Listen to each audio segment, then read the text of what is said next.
So I've been thinking a lot about MIDI in Logic, and it just gets more frustrating every time that I go down this rabbit hole. There are so many easier ways that this could have been implemented, and yet it just seems like there's band-aid after band-aid put on this. So this all started with a comment from somebody who has a controller, and they were saying that some of the higher channels out of the 16 channels in the MIDI spec on their keyboard were sending other data, and it was screwing things up. And so they were wondering how to filter out those other channels. Well, it's super easy to do that, but it doesn't always make sense. In an ideal world, a MIDI channel, like an instrument channel like this with a retro synth, I should just be able to set the input to a specific device on a specific MIDI channel, like every other digital audio workstation does. Logic doesn't do it that way. Logic does something with this physical input, and it goes into the sequencer input. And this is inside the environment. If you want to record MIDI, it has to go in the sequencer input, and then the sequencer input does things kind of differently. Doesn't work very well, I don't think. But I've been doing some tests to see just what we can do with this.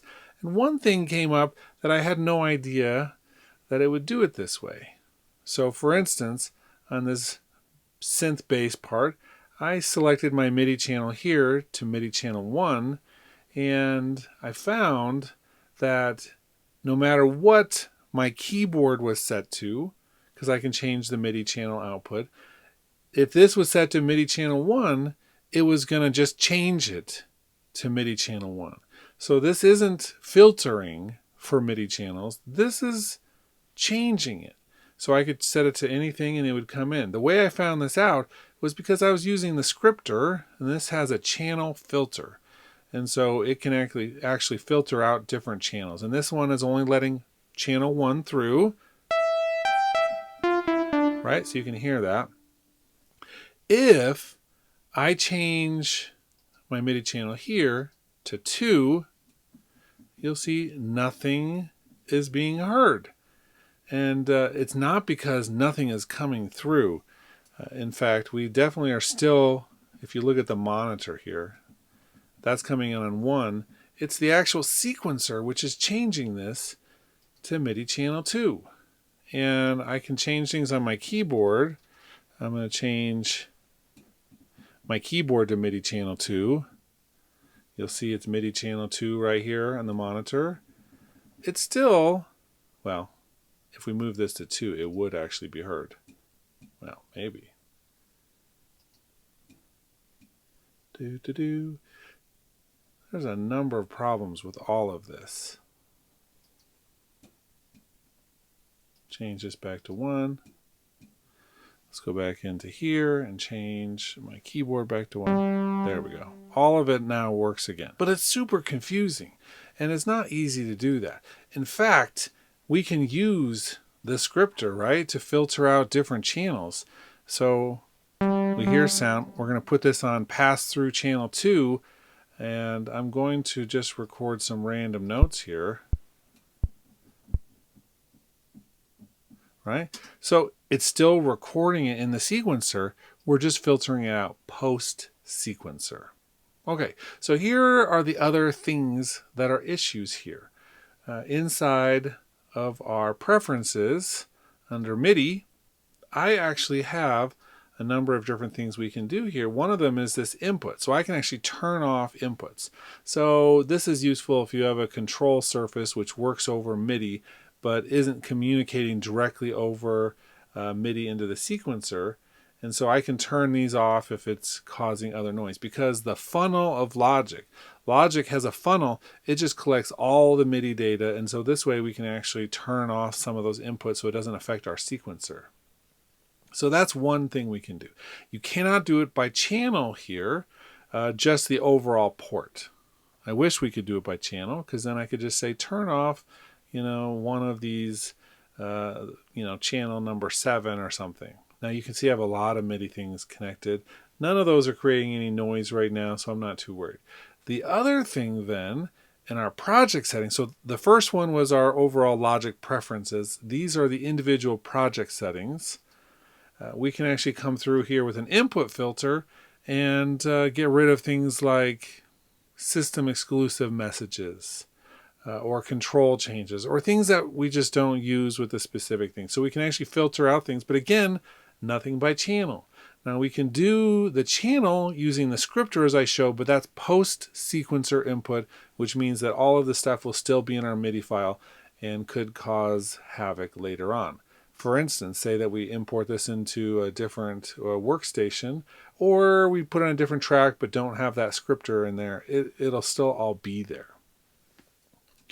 Now with the environment, I can put on the output of all of my physical inputs, either on the sum channel, which is all of them together, or right now I just have my very specific keyboard selected. That's so that I don't have to worry about all the other ones. I can see it's coming in, and then I can put a transformer line here, double click on that, and then I can say from my modes, apply operation and filter non-matching events. That means all I have to do now is say equals. This is why we weren't hearing things before, is because I had it set to just 1. So now channel 1 is going through, everything else is being filtered. So if I go to here, we hear nothing, right? Until I move up my MIDI keyboard to channel 2, step 1, and then I come out here and just deactivate the scripter. But if I go back to channel 1 on my keyboard, you hear nothing. And that's because our lovely little transformer inside of our environment is just letting channel 2 through. So technically, I could do this with my other things. So say I've got, let's just make another monitor, although it's not turned on right now. This is more for demonstration than anything. I could do one of my other ones here. So I have, let's see, my MIO. If that was connected, I could do a copy and paste. Oh, no, don't replace. There we go. And I could go out of this one into this transformer and say I want channel 3. So now one keyboard is channel 2, this one is channel 3, and nothing else gets through. So you can see, sure, that's handy. I can go through all of these, but they all have to go into this stupid sequencer input. I could, if I wanted to, go directly bypassing that. Let's see if I can get, there we go, into one of these instruments, and you'd hear it.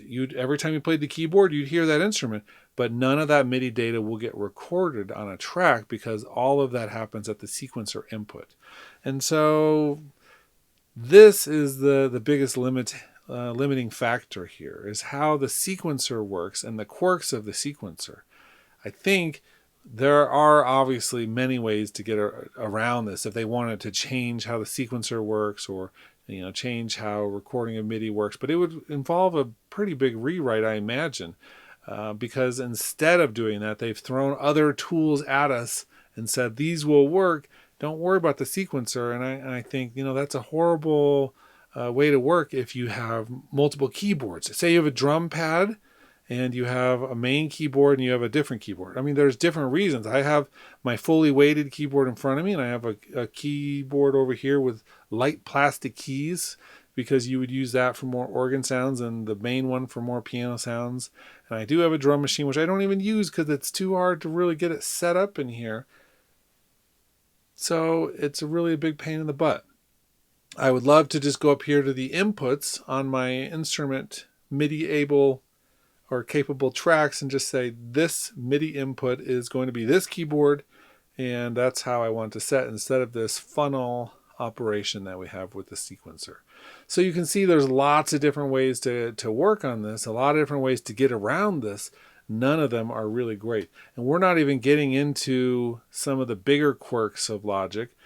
Things like if you have multiple MIDI tracks record enabled, they all will record the same thing unless you actually have a preference set to split that out.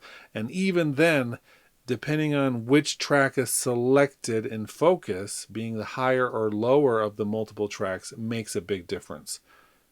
It's mind-blowing. So hopefully this will at some point either get better or they'll just simplify it. Maybe they will never fix this, but simplifying it could be a big step in the right direction. Anyway, hope you found some of this useful, trying to see how some of this works.